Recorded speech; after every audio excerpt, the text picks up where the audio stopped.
Come on, পিছে লাও, পিছে নিলেই তো হয়, কোনো কারণ ছাড়াই পুরো রাস্তায় জ্যাম। কি দাঁড়ামু? হ্যালো সৈকত ভাইয়া, এই তোমাকে স্টানে দি ঝামেলা বাজাই দিল ট্রাক আলায়।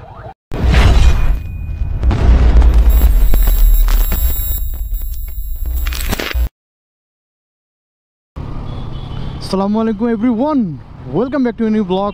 আজকে হলো 13 তারিখ আর ঈদের মাত্র 3 দিন বাকি। সো এই 3 দিন আগে আমি বাসায় যাচ্ছি আর আজকে অলরেডি ফ্রাইডে। সো মাত্র 3টা বাজে আর এই 3টার মধ্যে আমি মনে করছি যে জুমার নামাজের পর মানুষ বেরই হবে না, বাট ভাই এত পরিমাণে জ্যাম আর এখানে যারাই আছে সবাই হলো বাসার জন্য রওনা হচ্ছে। বাট আমার ভয় হলো এখানে না পুলিশে আটকায় আমারে, আর এখন হলো পুলিশের মামলা দেওয়ার চক্ষম সময়। সো পুলিশে ধরলে শিওর একটা মামলা হবেই। অ্যাজ ইউ ক্যান সি আমার ডিসপ্লেতে কোনো কিছুই দেখাচ্ছে না, ইভেন আমার কোনো লাইটও কাজ করতেছে না, হর্ন মানে রিটেলি সব কিছু চলে গেছে। গাড়িটা স্টার্ট হয় এইটাই বুঝতেছি যে এখানে জ্যাম কেন আর কতক্ষণ থাকবে, কারণ সবাই হলো গরু নিয়ে যাচ্ছে, এরকম পিক আপ অনেক কটা সামনে দেখলাম। জাস্ট সিনটা দেখেন, এদিকে এই গাড়ি যদি ঢুকানো হয় অলমোস্ট এই জায়গায় কাজ চলতেছে, তো মানুষের হ্যাসেল তো বাড়বে। তাও তো আলহামদুলিল্লাহ এই পুরান ঢাকা রোড আরও চাপাচ্ছিল কয়দিন আগে, তো এই রোড আর কি পরে আর কাজ করে ঠিক করানো হয়েছে। তারপরে এই যে ময়লা ওই দেখছো পায়ের উপর দিয়ে উড়ে দিচ্ছে বাল, কিছু বলার নাই এখন, তারও তো কিছু করার নেই, সে তো পিছনে দেখতে পারবে না। একটা ডিস্টেন্স তো রাইখা চালাইতে হবে, কারণ আমি তো সামনে ছিলাম, সে আমার পিছন দিয়ে পায়ের উপর উঠে দিচ্ছে। আচ্ছা যাই হোক, মামাদের কথা বাদ দেই। কারণ সো বয়স অলমোস্ট পুরান ঢাকার জ্যাম থেকে বের হয়ে যাচ্ছি আর কি। আমি যতটুকু আইডিয়া করতে পারতেছি, যদি আমি মেইন রোডটা ইউজ করতাম তাহলে হয়তো প্যারাটা আরও বেশি খাইতাম। সো এখান থেকে চিপা চাপা চিনি দেখেই আর কি জ্যামটা একটু বেশি অ্যাভয়েড করতে পারতেছি। আজকে ফ্রাইডে আর সব দোকানপাট বন্ধ, তো এই জন্য আমি জানতাম যে ভিতর দিয়ে আর কি চাপটা কম থাকবে। বের হয়ে যাচ্ছি বাবুবাজার ব্রিজের কাছাকাছি। আলহামদুলিল্লাহ। বাট মেইন টেনশনটা হলো যেহেতু আজকে ঈদের দিন আর ওই জায়গায় দেখাই যাচ্ছে যে প্রচুর পরিমাণে ভিড়। মাওয়া টোল প্লাজার সামনে কতটা ভিড় হবে, কারণ আমি এরকম ঈদের আগে মুহূর্তে কখনো রওনা হই নাই। তো বাড়ি যাওয়া সবার জন্য একটা হ্যাসেল, বাট তাও তো মানুষ কষ্ট করে এই যে এরকম মানে গাড়ি বস্তা আর লাগেজ ব্যাগ যা আছে সব কিছু নিয়েই আর কি বাড়ির জন্য রওনা হয়, জাস্ট পরিবারের সাথে কাটানো একটা সুন্দর মুহূর্তের জন্য। তো আমার আগে অনেক মনে আছে যে আমরা যখন এই মাওয়া হয়ে যাইতাম, তো তখন তো এরকম আর কি বাইক ছিল না, আমার মানে পদ্মা সেতুও ছিল না। হ্যাঁ, তো তখন আর কি বাসে আসা লাগতো, আর বেশিরভাগ হলো আমরা মানে কেটে কেটে আসতাম। বাস মাওয়া পর্যন্ত যাইতো, আর মাওয়া থেকে আবার লঞ্চ হয়ে কাঁঠালবাড়িয়া থেকে আবার মানে নতুন একটা বাসে উঠা। তো এরকম আর কি আমাদের ট্রান্সপোর্ট চেঞ্জ করতে হইতো। এটাতে কিন্তু অনেক ঝামেলা ছিল, কিন্তু আমাদের কাছে খুবই টাইম কনজিউমিং একটা জিনিস ছিল, কারণ আমাদের তখন টাইম লাগতো হলো সব থেকে হাইয়েস্ট গেলে 6 ঘন্টা, আর মাঝে মধ্যে এরকম ঈদ আসলে 7-8 ঘন্টা হয়ে যেত। আবার অনেকে ডাইরেক্ট ঈদে আসতো, ওই যে টানা ফেরিগুলা, তো এই ফেরিতে আর কি টাইম লাগতো তখন 8 ঘন্টার মতো। আর এরকম মানে যখন ঈদ পড়ে যাবে তখন 10 ঘন্টা 12 ঘন্টা এরকম ছাড়িয়ে যেত। আমি যে একটা জিনিস চিন্তা করি, তখন জিনিসটা কতটা হ্যাসেল মনে হইতো, তারপরে তো মানুষ ছুটে যেত তার পরিবারের সাথে ঈদ কাটানোর জন্য। সো এইটাই বলার যে আমরা এখন অনেকের কাছে এই যে পদ্মা সেতু দিয়ে যাচ্ছি, আমার কাছে নিজেই যে আমি মাত্র কিছুক্ষণ আগে অনেকটা জ্যাম পার করে আসছি, বাট এটা অনেকটা হ্যাসেল মনে হয়েছে। বাট আগের কথা চিন্তা করলে এটা কিছুই না। হ্যাঁ, কারণ কষ্টর থেকে সব থেকে ব্যাপারটা হলো টাইম। হ্যাঁ, যে আমার ইচ্ছা হতো যে হ্যাঁ এখন মানে বাড়ি যাচ্ছি, 2-2.5 ঘন্টা পরে হলো আমার ফ্যামিলির সাথে দেখা হবে।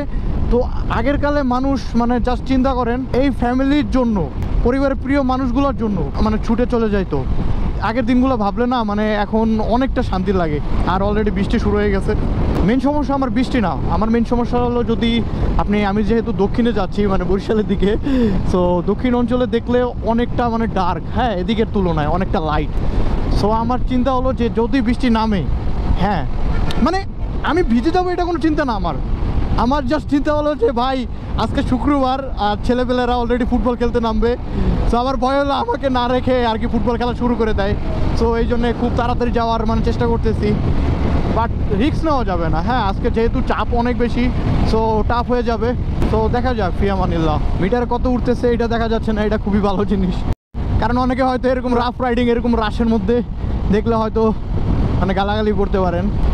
আই নো আমার এই ভিডিও অনেকটা রিস্ক কম হবে, 50-60 জন লোক দেখবে, বাট আলহামদুলিল্লাহ, কারণ আমার চ্যানেল ডাউন হয়ে গেছে ভিডিও না ছাড়তে ছাড়তে। কিছু করার নাই, জাস্ট আমি এখন ভিডিওগুলো করতেই আমার জন্য জাস্ট অ্যাজ এ মেমোরি হিসেবে রাখতে। কারণ হয়তো এই পরিবেশ আবার পাবেন না। হ্যাঁ, হয়তো এখন দেখতেছেন যে হ্যাঁ অনেকটা ভিড় বা জ্যাম কম, বাট হয়তো 20 বছর পর দেখবেন যে এই জায়গা থেকে জ্যাম শুরু হয়েছে একেবারে ডাইরেক্ট মাওয়া পর্যন্ত। কারণ যে হারে বাস বাড়তেছে, আবার এমনও হইতে পারে যে হ্যাঁ না, এমন একটা ট্রান্সপোর্ট ব্যবস্থা শুরু হয়ে গেল, ট্রেন বা মেট্রো এত বেশি হয়ে গেল যে আমাদের গ্রাম পর্যন্ত মেট্রো চলে গেছে। তো এই হয়তো রাস্তা অনেকটা খালি পাবেন। Anything could happen, right? সবাই যে বাড়ির জন্য যাচ্ছে, মানে এই জিনিসটা দেখে খুবই ভালো লাগতেছে। একজনকে কি পিক আপ করে নিয়ে যাব যে ভাই যাবেন নাকি? এই বরিশাল বরিশাল, বরিশাল। না, এখান থেকে কাউকে পিক আপ করা যাবে না। আমি চাচ্ছি যে হ্যাঁ কাউকে নিয়ে যেতে, কারণ অলরেডি আমার ব্যাক সিট খালি আছে, বাট আমার কাছে হেলমেট নাই, এটা হলো মেইন প্রবলেম। হ্যাঁ, আগে একটা ভিডিওতে হয়তো দেখছেন যে আমি এরকম মানে এক ঈদে একজনকে নিয়ে আসছিলাম। এইগুলো আমার করতে ভালোই লাগে, মাশাআল্লাহ।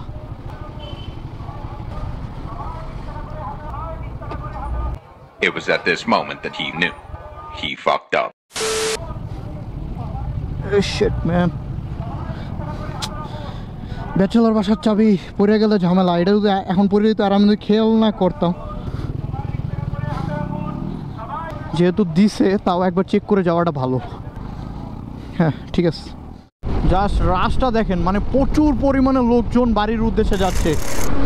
আমি খানিকটাক্ষণের জন্য একটু দাঁড়াইছিলাম, তো যে স্পিডে গাড়িগুলো যাচ্ছে মানে আমার দাঁড়াইতে এখন আর ইচ্ছা করতেছে না, প্রচুর ভয় পেয়েছি। এখনও অনেকটা পথ যাওয়ার বাকি, বাট আমার হয়তো মোবাইলটা এখানে সেট করাটা বেস্ট হবে আই গেস। সো পিছন দিয়ে আবার গাড়ি না মেরে দিলেই হয়। রিস্ক নিতে হবে ভাই, বাইচে থাকতে গেলে রিস্ক নিতে হবে। কারণ আমি এখন যদি ম্যাপ না দেখি আর যদি সাইডে দাঁড়িয়ে আবার এটা ঠিক করতে চাই, তাহলে আরও বেশি মানে ভয়। কারণ যে স্পিডে গাড়িগুলো ওভারটেক করতেছে, বাইকে থাকলে আমার আর কি কনফিডেন্সটা বেশি যে হ্যাঁ এই টাইমের মধ্যে আর কি আমি এইটা ঠিক করে ফেলতে পারবো। বাট দাঁড়িয়ে দাঁড়িয়ে আমার ওই কনফিডেন্সটা আসতেছে না। আগে স্কুলে থাকতে আমাদের কোরবানির অ্যাটলিস্ট 10 দিন আগে ওর 7-8 দিন হবে, এর আগে ছুটি দেওয়া হয়। বাট এখন এই ভার্সিটি লাইফে আমাদের ছুটি দেওয়া হয় 4 দিন আগে। হ্যাঁ, এখন অলমোস্ট 3 দিন আছে, কালকে একদিন চলে গেছে। তো জাস্ট চিন্তা করেন, মাঝে মধ্যে তো ক্লাস না করেই 10 দিন 12 দিন আগেই আমার আম্মুও চলে যেত, মানে কেউই ঢাকা থাকতে চাইতো না। তখন চিন্তা করতাম ভাই লাস্টের দিকে আসে কোন লোকজন যে আমাদের মতো এত রাশ নিয়া, এত রিস্ক নিয়া, হ্যাঁ এত চাপের মধ্যে থেকে। কারণ এই সময় অনেক পরিমাণে বাস, বাইক, হ্যাঁ অ্যাক্সিডেন্ট হতো। আগে মানে বাইক তো অত ছিল না, বাস আর কি বেশি অ্যাক্সিডেন্ট হতো। কারণ হলো আমাদের বরিশালের রাস্তাটাও অত ভালো না। হ্যাঁ, এরকম আর কি কোরবানির মধ্যে, ঈদের মধ্যে প্রচুর চাপে পড়ে আগে তাও মানুষ ছুটে আসতো কোরবানির যে আনন্দটা, এটা জাস্ট ভাগাভাগি করার জন্য। কি আগে চলে যাইতাম, তখন একটা মজা ছিল যে হ্যাঁ না কোরবানিতে হাটে যাব, হাটে গিয়ে গরু দেখবো, তারপরে গরুর লেজ ধরে টান দিব, গরু হাটে গিয়ে দাম জিজ্ঞাসা করা, তারপরে কেউ গরু নিয়ে গেলে তাকে জিজ্ঞাসা করা কত নিছে, তারপরে এই অনুযায়ী আবার বলতাম। যদি নাও জিততো, হ্যাঁ তারপরে বলতাম মামা আপনি জিতছেন, মামা জোস হয়েছে, গরুটা খুব কম দামে পাইছেন। গরু কিনা আনার পর এই একজনের বাসায়, পরে আর একজনের বাসায়, এইভাবে করে আর কি প্রত্যেকজনের বাসায় ঘুরতাম যে গরু দেখার জন্য। কোরবানি দিনের ঈদে অনেকেই কোরবানি দেওয়ার জন্য হ্যাঁ হুজুর দিত, তো তখন আর কি নিজেরা কোরবানি খুবই কম দেওয়া হতো। হ্যাঁ, তো তখন একটা জিনিস আনন্দ কাজ করতো, হ্যাঁ হুজুরে অমুক জায়গায় যাবে, তারপর অমুক জায়গায়, মানে হুজুরের সাথে সাথে আমরা চলে যাইতাম যে অমুক জায়গায় কোরবানি দিতে যাবে, তারপরে গিয়ে আর কি কোরবানিটা দেখে আসতাম। আমাদের যে কাজী বেরি আছে, ওই কাজীরা যখনই কোরবানিটা দিত তখনই প্রতি বছরই আর কি কোরবানির অর্ধেক গরু কাটার পর, গলা কাটার পর গরু এই রক্তাক্ত অবস্থায় মানে কাটা গলা নিয়েই দৌড়ানো শুরু করতো বাগানের মধ্যে, মানে প্রতি বছরই হইতো। তো এই জিনিসগুলো খুবই এনজয় করতাম। আবার কারো গরু ছুটে যাইতো, কারো গরু চুরি হয়ে যাইতো, তারপরে এরকম খোঁজ খবর নিতাম কার গরু চুরি হয়ে গেছে, কেমনে গেছে। হ্যাঁ, এইভাবে করে মানে অনেক অনেক স্মৃতি আছে। বাট এখন না এই জিনিসগুলো অনেকটা হারিয়ে গেছে। হ্যাঁ, আমি জানি না আপনাদের এখন এই জিনিসটা আছে কি না, বাট আমাদের এলাকা থেকে এই জিনিসটা হারিয়ে গেছে, টোটালি হারিয়ে গেছে। আমাদের আগে ছোটোবেলায় একটা আলাদা গ্রুপ ছিল, হ্যাঁ বাচ্চাদের, সবাই এক হয়ে একটা জিনিস করতাম। বাট এখন না বাচ্চাদের মধ্যেও ডিভাইড অ্যান্ড রুল পলিসি তো শুরু হয়ে গেছে। কারণ ডিভাইড অ্যান্ড রুল পলিসি কখন হয়, মানুষ একটু মানে ম্যাচিউর হলে, হ্যাঁ তারপরে মানুষ ভালো মন্দ বাঁচার চিন্তা করে, বা মানে অ্যাটলিস্ট একটা সার্কেল নিজে আলাদাভাবে ক্রিয়েট করে, দেন আস্তে আস্তে সার্কেল থেকেও কিছু বেছে কিছু ভালো মানুষ নিয়ে আর কি বেস্ট ফ্রেন্ড বানায়। ওই পরিমাণ ম্যাচিউরিটিতে আসলেই আর কি আপনার মানে এরকম ফ্রেন্ড বেসে আর কি আপনি আলাদা করে তাদের সাথে মিশবেন। কিন্তু ছোটোবেলায় না ওই জিনিসটা থাকে না। ওই ম্যাচিউরিটা না হোক, বাট এই যে একজনের হলো পাবজির গ্রুপ, একজনের ফ্রি ফায়ার গ্রুপ, একজনের মানে এই আজাইরা গ্রুপ, ওই আজাইরা গ্রুপ, মানে যে একত্রে যে জিনিসটা সবাই একসাথে একটা জিনিস এনজয় করবে, ওই জিনিসটা অনেকের মধ্যে থেকে হারিয়ে গেছে। তো জিনিস এইটাই সবশেষে যে আমি অনেকটা মিস করি আমার ছোটোবেলা। আর কখনো ফিরে যাওয়া হবে না, কারণ জীবন লাইফ একটাই। এখানে দিয়ে টং টং কিছুই ছিল না, এখন সবাই এখানে এসে মানে একটা রেস্ট নেয়, তো এই জন্য আর কি টং টং দিয়ে ভরে গেছে। Oh shit, look at the crowd, look at the crowd, oh my, just look at the row line, যেটাই বলেন ভাই, এত লম্বা ভাই, লং ডিস্টেন্স। বাম দিকে ঢুকানো যাবে? ওকে, দুটা লাইন হয়েছে নাকি? আমি তো মানুষের এরকম ভাঙতে চাইতেছি না। না, দুটা লাইন হয় না, এই জিনিসটা আমার রং হয়েছে, যদিও আমি এটা সাপোর্ট করি না একদমই, বাট কিছু করার না, আমি চলে আসছি। ওকে, একটা জিনিস ভালো যে এখানে যত বাইকাররা আসলে একটা লাইনে ঢুকে গেছে, সো এই জিনিসটা ভালো হয়েছে, নাহলে একটা বিশৃঙ্খলা দেখা দিত। সো হ্যাঁ, আমাদের সেকেন্ড লাইনও কমপ্লিট। সো আমি সেকেন্ড লাইনে জয়েন করছি। এখানে 71 টিভি থেকে শুটিং চলতেছে। ভাই দেখা যায় নি, এই আমার একটু দেখেন ভাই, ফুটেজ খাইতে হবে, ফুটেজ। আরে কথা কয় না গেলে, কথা কইলে তো বুঝে যাইব যে হ্যাঁ না এখন লাইভে আছে। উনিও রোবটের মতো দাঁড়িয়ে আছে, একদম স্ট্যাচু দুইজনই। যে কোনো সময় লাইন চলে আসবে, নেটওয়ার্ক চলে আসবে। এই দেখা যাইতেছে মামা, এই এই এই যে আমি এই যে এই ফুটেজ খাইতে পারলাম না, লাইভে আসলো না। রাস্তার অবস্থা এখান দিয়ে ওই যে ভারী ওই ট্রাকগুলো নিয়ে যায়, এই জন্য এই অবস্থা হয়েছে। নট অনলি দিস ওয়ান, এইটা ওইটা সব কয়টাই। ফাইনালি আমরা পদ্মা সেতু টোল প্লাজা থেকে বের হয়ে গেছি, আর এখন উঠতে যাচ্ছি পদ্মা সেতুতে।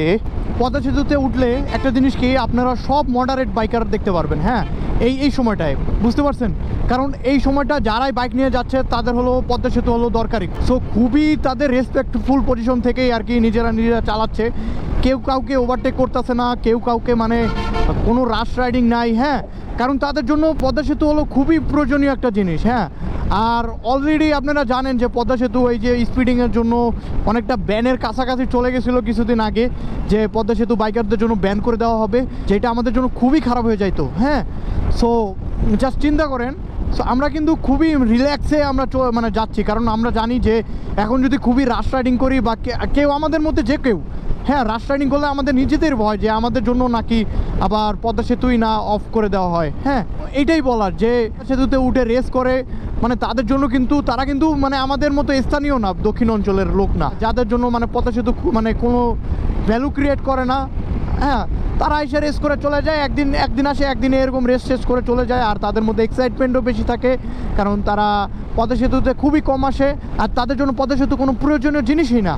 হ্যাঁ, সো তারা স্পিডিং করে পদ্মা সেতু ব্যান হয়ে যাক বা পদ্মা সেতু আমাদের জন্য মানে অফ করে দেওয়া হোক, তো এটা কে কোনো বাইকারই চাবে না যারা আমরা স্থানীয় দক্ষিণ অঞ্চলে। ওই সময়টা মনে পড়ে যে বাস চালু আছিল, বাট আমাদের পদ্মা সেতু মানে ইউজ করতে দেওয়া হইতো না, তো আমরা এরকম লঞ্চ হয়ে ওই মাথা দিয়ে আর কি ওই মাঝির ঘাট না কি জানি আছে, সো ওখান থেকে আবার এদিকে ব্যাক করা লাগতো, মানে এটাও অনেকটা হ্যাসেল। হ্যাঁ, অনেক খরচও বেড়ে যায় তখন। পার পারসন আপনার লঞ্চে এই ভাড়া দেওয়া লাগতো 400 টাকা করে, আর তেল ভরা লাগতো 500 টাকা, মোটামুটি 900 টাকা চলে যেত। আর পদ্মা সেতু হওয়ার কারণে আমাদের ডিস্টেন্সও কমে গেছে, প্লাস আমাদের যে ওই যে লঞ্চের ভাড়াটা, হ্যাঁ, এটা টোলে পরিণত হয়েছে, আর টোলের ভাড়া 100 টাকা। এটা আলহামদুলিল্লাহ আমরা স্যাটিসফাই, অনেকের কাছে বেশি মনে হলো, আলহামদুলিল্লাহ আমি স্যাটিসফাই অনেকটা, যেহেতু ডিস্টেন্স কমে গেছে। আমার 1 লিটার তেল অলরেডি কম লাগতেছে, 100 টাকার মতো, অলমোস্ট 100 টাকা বাঁচতেছে, মানে আমি 500 টাকার মধ্যে আমি আমার মানে ডিস্টেন্স অনুযায়ী আমি বাসায় যাইতে পারতেছি। হ্যাঁ, তো আমি আবারও রিকোয়েস্ট করব যে আমার সম্মানিত ভিউয়ার্স যারা আছেন, দূর থেকে দেখতেছেন, যারা আর কি দক্ষিণ অঞ্চলের মানুষ না, আর কি মাঝে মধ্যে আর কি পদ্মা সেতুতে আসা হয়, হ্যাঁ, আমি আপনাদের শুভেচ্ছা জানাই। হ্যাঁ, আপনারা আসেন, পদ্মা সেতু ঘুরে যান, অনেক জোস একটা জায়গা। আর প্লাস পদ্মা সেতুর অপোজিটে ভাঙ্গার আগে যে মানে প্লেসটা, ওইটা আরও সুন্দর, যেমন এই যে গাছগাছালির মধ্যে দিকে মানে বাইক রাইডিং, মানে এটা খুবই জোস লাগে, ঘুরে যান। বাট স্পিডিংয়ের জন্য আইসেন না, আমাদেরই ক্ষতি হবে, আপনাদের বাইকের কমিউনিটিরই ক্ষতি হবে। সো এইটাই। এখানে একটু দাঁড়াইছি, আর বেশ কয়েকজনও দাঁড়াইছিল, এখান থেকে আর কি ম্যাপটা দেখে নিয়েছি, যেহেতু রাস্তায় প্রচণ্ড চাপ, আর আমি চাচ্ছি যে না, আমি এই চাপের মধ্যে না গিয়ে আর কি শর্টকাট মারতে। আর ভিতর দিয়ে গেলে আর কি আমার কাছে এক তো শর্টকাট হবে, প্লাস অলরেডি আমার জানেন মিটার, এই যে অলরেডি আমার কিন্তু বাইক অন করা, আমার মিটারে কিছু দেখাচ্ছে না। সো আমি কতটুক তেল আছে এটা আমি বুঝতে পারবো না। তো এই জন্যে আর কি আমি চাচ্ছি যে হ্যাঁ ভিতর দিয়ে যাইতে।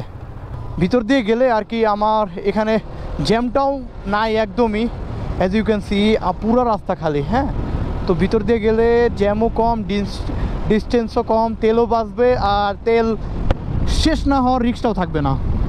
তো বয়স আমার এই ভিতর রাস্তা এত পছন্দ ভাই, এত পরিমাণে মোড় আর এত জোস জোস scenery, just have a look, মানে সারাউন্ডিং, মানে পুরো একটা গ্রামও ভাই, মানে অনেক ভালো লাগে। আর রোডও কিন্তু মানে অনেক ভালো, জাস্ট রোড কন্ডিশনটা দেখেন। বাট ভালো বিষয় হলো এখানে কোনো চাপ নাই, বাট জাস্ট রোডটা দেখেন এত সুন্দর, ওয়েল ডেকোরেটেড, মানে পুরো লাইনগুলো গাঢ় গাঢ় করে, মানে কিছুটা পরপরই আর কি লাইনগুলো দেওয়া হয়েছে। আর এই যে ঘর বাড়ি, ওফ সেই।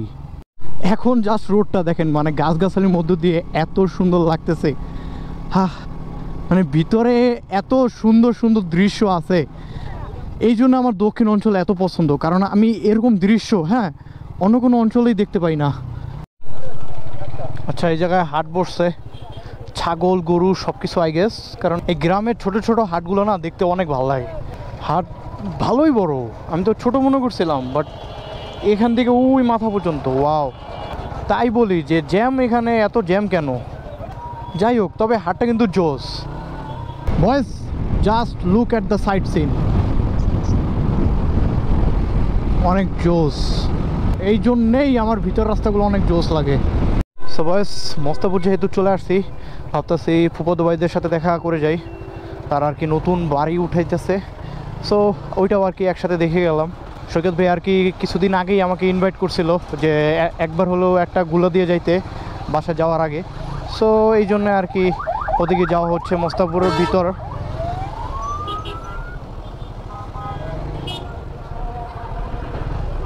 Come on, damn man.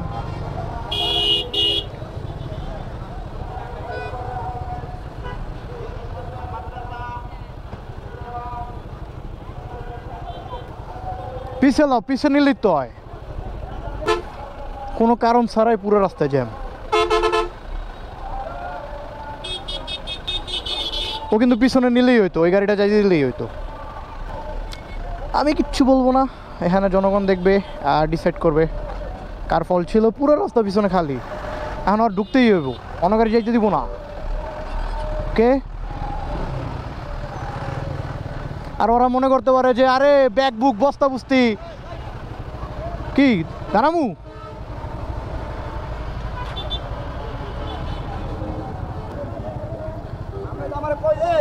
খবর আছে, সমস্যা নাকি?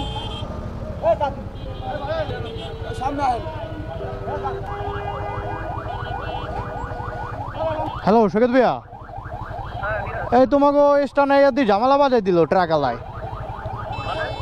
আরে ভাই দেখো না, এখন আমার দাঁড়া করাইছে। হ্যাঁ না, তোমাকে বাস স্ট্যান্ডে আরে ঘুরাইতে নিছি, এখন আমার দাঁড়া করাইছে যে আপনি সাইডে দাঁড়ান। আচ্ছা ঠিক আছে, গাড়ি টান দিল আল্লাহ।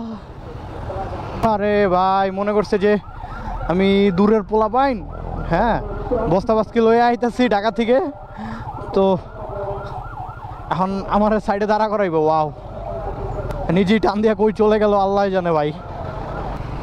মানুষ যে লাইফে কত ফাপন নিতে পারে, মানে এই মাত্রই দেখলাম যে মানুষ কতটা ফাপন নিতে পারে। হায় রে আল্লাহ। বাট আমি একটা জিনিস বুঝতেছি যে আবার যেতে গেলে আরও বেশি প্যারা খেতে হবে। এখানে যে জ্যাম বাসছে, পুরা বরিশালের রোড মানে এমনই থাকবে। হ্যাঁ, ফাপর বাস লোক চলে গেল।